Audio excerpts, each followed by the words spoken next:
Bonjour, chers amis. Vous êtes sur la chaîne Monde Multipolaire et aujourd'hui, nous allons examiner la situation entre le Canada et la Chine. Nous avons de nombreuses informations intéressantes et des changements significatifs. Alors commençons. Pour nous soutenir, abonnez-vous et likez la vidéo. Le Canada vient de franchir un nouveau cap dans sa rupture avec la Chine et la situation empire. Il y a environ un mois, la ministre des Affaires étrangères, Mélanie Joly, s'est rendue à Pékin pour rencontrer Wang Yi, dans le but de rétablir les relations bilatérales. C'est là que cela devient difficile à comprendre. Le Canada s'inquiétait tellement d'une potentielle guerre commerciale mondiale si Trump revenait au pouvoir qu'il cherchait à diversifier ses partenaires, notamment avec la Chine. Cette stratégie semblait logique, d'autant plus que le commerce bilatéral s'élevait à environ 100 milliards de dollars, avec une croissance régulière chaque année. Pourtant, aujourd'hui, Justin Trudeau vient de déclarer une nouvelle guerre commerciale à la Chine. Cette décision est désastreuse sur le plan économique et renforce l'idée que le Canada suivra aveuglément les États-Unis. Très bientôt, les Canadiens pourraient se retrouver à payer plus cher pour des produits de moindre qualité. Ce retournement de situation est d'autant plus surprenant qu'il n'y a pas si longtemps, Trudeau encensait la Chine presque comme s'il en était un fervent admirateur. Les priorités du président Xi, telles que la croissance inclusive, l'innovation, l'investissement dans l'avenir et les opportunités pour tous, sont des sujets qui comptent énormément pour le Canada. Je suis donc très heureux de pouvoir amplifier ce message. On ne peut pas se frayer un chemin vers la croissance. Il faut croire en l'avenir et investir dans l'avenir. Il faut créer un monde où les gens auront des chances de réussir. Ce que la Chine a accompli ces dernières décennies, sortir 700 millions de personnes de la pauvreté, ajouter 300 millions à la classe moyenne mondiale, est extraordinaire. Mais aujourd'hui, tout a changé. Le Canada a déclenché une guerre commerciale avec la deuxième plus grande économie du monde, en imposant des sanctions tout aussi sévères que celles des États-Unis. Aujourd'hui, nous faisons un pas de plus pour que le Canada devienne le pays de référence pour produire les biens qui alimenteront la nouvelle économie verte du 21e siècle. Nous écoutons les constructeurs automobiles et les travailleurs. Nous allons prochainement introduire une taxe de 100% sur les véhicules électriques fabriqués en Chine, ainsi qu'une taxe de 25% sur l'acier et l'aluminium chinois. Vous avez bien entendu? Une taxe de 100% sur les véhicules électriques chinois et en plus, une taxe de 25% sur les importations d'acier et d'aluminium.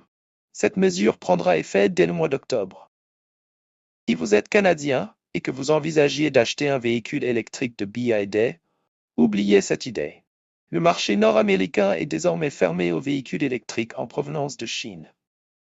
Alors, pourquoi le Canada prend-il une décision aussi autodestructrice à long terme? La raison est simple. La majorité de son commerce se fait avec les États-Unis, en particulier dans le secteur automobile. L'année dernière, plus d'1,5 million voitures, soit presque toute la production canadienne, ont été exportées vers les États-Unis. De nombreuses entreprises automobiles américaines, comme Ford et GM, ont des usines au Canada où elles produisent des voitures à des coûts élevés. Les véhicules électriques chinois, beaucoup plus abordables, menacent de prendre des parts de marché et de ruiner l'industrie locale. Imposer une taxe de 100% équivaut à admettre une capacité à rivaliser. De plus, pression des constructeurs automobiles américains et européens sur le Canada est immense. Depuis 2020, près de 15 milliards de dollars ont été investis dans l'industrie automobile canadienne, 3 milliards par Ford, 3 milliards par GM, plus de 8 milliards par Stellantis. Ces intérêts économiques sont puissants et bien ancrés dans le pays. Trudeau aligne donc étroitement sa politique économique sur celle des États-Unis, avec pour objectif de tenir les voitures chinoises à l'écart du marché. À court terme, cela peut sembler bénéfique. On protège les marques américaines et on protège aussi les travailleurs canadiens. Mais à long terme, on élimine toute incitation à rester compétitif.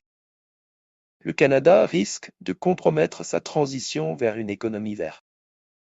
D'ici à 2035, Le gouvernement souhaite que toutes les voitures vendues soient à zéro émission. Autrement dit, que les véhicules électriques deviennent la norme. C'est une ambition extrêmement ambitieuse, pour ne pas dire irréaliste. Bonne chance pour y parvenir. Cela s'annonce soit impossible, soit incroyablement coûteux. L'un des points de discorde majeurs concerne les subventions. Mais il en existe en réalité deux types.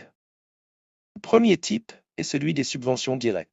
Des gouvernements comme ceux des États-Unis et de la Chine injectent des sommes énormes dans leurs industries pour réduire les coûts de production. Dans le cas du Canada, c'est le consommateur qui finira par payer plus cher pour un produit souvent de qualité inférieure. Le consommateur subventionnera ainsi les entreprises automobiles canadiennes pourront alors augmenter leur prix. La justification de Trudeau pour cette taxe ne tient pas vraiment la route. Voici ce qu'il a déclaré. Nous transformons le secteur automobile canadien pour en faire un leader mondial dans la construction des véhicules de demain. Mais des acteurs comme la Chine ont choisi de se donner un avantage déloyal sur le marché mondial. Et comme le Canada dépend des constructeurs automobiles américains, l'innovation doit venir de leur côté. Après ce fiasco, il est difficile d'imaginer des entreprises comme BYD ou NIO construire une usine à Ottawa.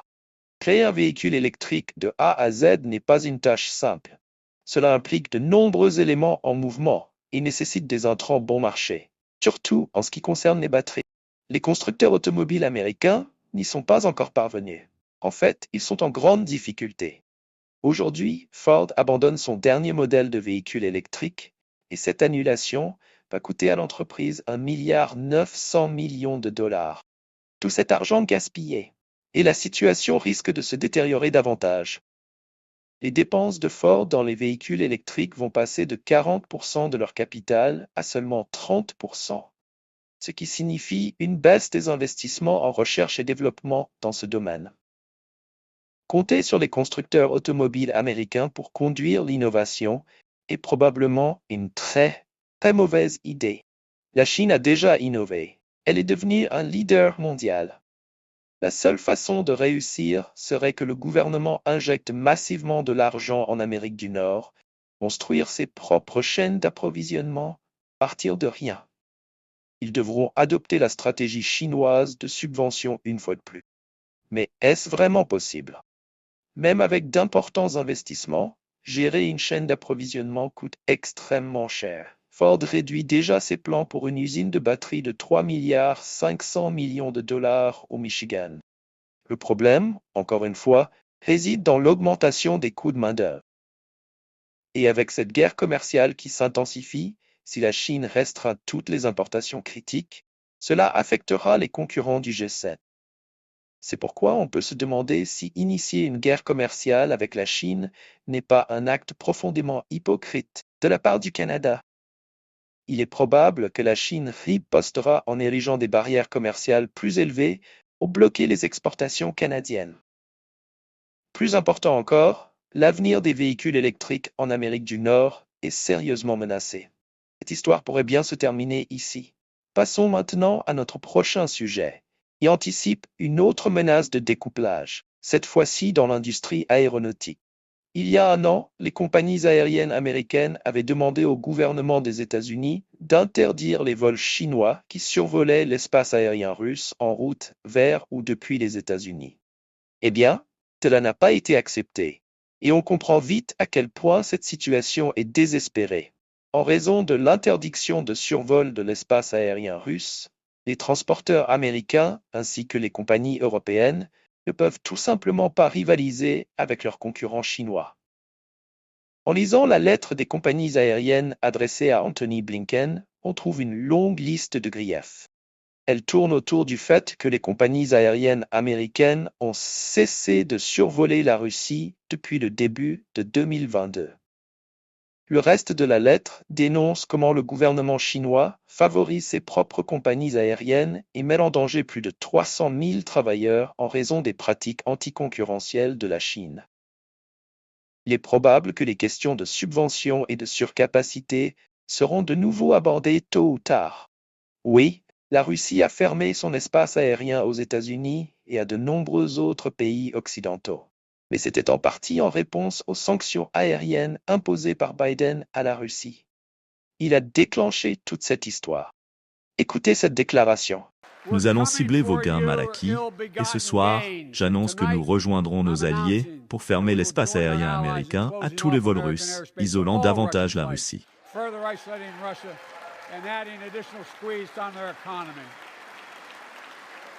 Et en augmentant encore la pression sur leur économie, les compagnies aériennes occidentales veulent maintenant que les transporteurs chinois renoncent à leur avantage. Cela ne serait pas un problème si le président Biden n'avait pas commencé cette guerre commerciale de manière aussi agressive. Sur le marché chinois, les compagnies aériennes étrangères étaient autrefois en concurrence directe avec les transporteurs chinois. En 2019, environ 100 millions de sièges étaient réservés pour des vols à destination de la Chine. La moitié revenait aux marques chinoises, l'autre moitié aux compagnies aériennes étrangères, en particulier celles des pays du G7. Mais la situation a radicalement changé. Des compagnies comme China Southern et China Eastern contrôlent désormais 63% du marché. 2 vols sur 3 à destination de la Chine sont opérés par un transporteur chinois. Revenir au protectionnisme ne fonctionnera pas. Certes, vous pouvez interdire les vols chinois vers les États-Unis, mais Pékin peut aussi interdire aux compagnies aériennes américaines d'opérer en Chine. Si cela se produit, nous entrerons dans une spirale mortelle de découplage. Les revenus et les bénéfices des compagnies aériennes américaines s'effondreront encore plus. Mais voici un point à noter. La majorité des activités des compagnies aériennes chinoises proviennent de leur propre économie nationale, et non des routes internationales. Le nombre de passagers domestiques chinois a augmenté de 18% par rapport à l'année dernière, atteignant un nouveau record en 2023. Ainsi, plus en plus de personnes voyagent à l'intérieur de la Chine, par exemple de Pékin au Sichuan ou de Shanghai à Hong Kong ou Macao. C'est le voyage intérieur qui est en pleine expansion. La véritable inquiétude de l'Occident devrait être la décimation de leur industrie aéronautique. Boeing, par exemple, commet de nombreuses erreurs, à la fois sur Terre et dans l'espace. Tout le monde est au courant des récents problèmes que Boeing a rencontrés avec ses avions. Même le Congrès américain n'est pas très satisfait de la qualité des avions fabriqués par l'entreprise. Ces problèmes sont graves, et les législateurs américains eux-mêmes s'en plaignent, révélant au monde entier que Boeing a de très gros soucis. Pour la Chine, la situation est assez claire. Lorsque le moment viendra, et il arrive très bientôt, ils remplaceront les avions occidentaux par les leurs. Comac, la société aérospatiale chinoise, est sur le point de livrer ses propres avions à Air China et China Southern Airlines. C'est une étape importante ainsi qu'un avertissement sérieux pour les pays du G7. Tôt ou tard, les avions d'Airbus et de Boeing seront remplacés. Et si la situation empire, ce calendrier ne fera que s'accélérer. Plus l'Occident s'acharne sur la Chine, plus cela les poussera à devenir autosuffisants. Il ne s'agit plus seulement des véhicules électriques ou des semi-conducteurs. Un marché gigantesque pour les avions de ligne est sur le point de devenir local. Boeing prévoit que la Chine représentera 20% de la demande mondiale d'avions. Le marché chinois aura besoin d'environ 6500 avions monocouloirs. Cependant, en raison de la guerre économique, il est très probable que la part de marché de Boeing diminue. Et cela a tout son sens. Tout devient local désormais. Et ce n'est plus seulement une question de prix. Les avions, dans l'ensemble, sont au même niveau que ceux d'Airbus et de Boeing. Les transporteurs chinois profitent de cette occasion pour se constituer un palmarès avant de se lancer sur le marché international. C'est le véritable danger pour les entreprises aérospatiales occidentales. En 2022, les commandes d'avions monocouloirs ont atteint près de 1000 pour la Chine. Airbus en est le grand gagnant, mais Comac, avec son C919, est en deuxième position. La situation ne fera qu'empirer pour l'Occident si cette guerre commerciale continue de s'intensifier. La Chine éclipsera lentement les marques occidentales au profit des siennes. C'est une situation perdant-perdant pour les économies du G7. Alors, s'il y a une chose à retenir aujourd'hui, c'est à quel point les relations entre la Chine et l'Occident vont continuer à se détériorer. Chaque fois qu'on semble faire un pas en arrière ou qu'une résolution semble en vue, tout s'effondre. Les véhicules électriques et les panneaux solaires ne sont que le début. En imposant de lourdes taxes sur les produits fabriqués en Chine, l'Occident tente de pousser les fabricants à relocaliser en Occident. C'est la stratégie du friendshoring. Tesla, par exemple, en est victime. La Gigafactory de Shanghai, qui fabrique tous ces véhicules électriques sophistiqués, pourrait faire face à des taxes canadiennes qui pourraient forcer une relocalisation de la production vers leurs usines en Amérique du Nord. Mais comment pensez-vous que la Chine va réagir à cela? Les effets vont bien au-delà des simples barrières commerciales, et il est certain que la Chine prépare une forme de représailles. Le Canada vient d'aggraver encore la guerre commerciale entre le G7 et la Chine. Mais dites-moi ce que vous en pensez. Comment la Chine va-t-elle riposter? Et le Canada commet-il une grave erreur? Faites-le moi savoir dans les commentaires ci-dessous.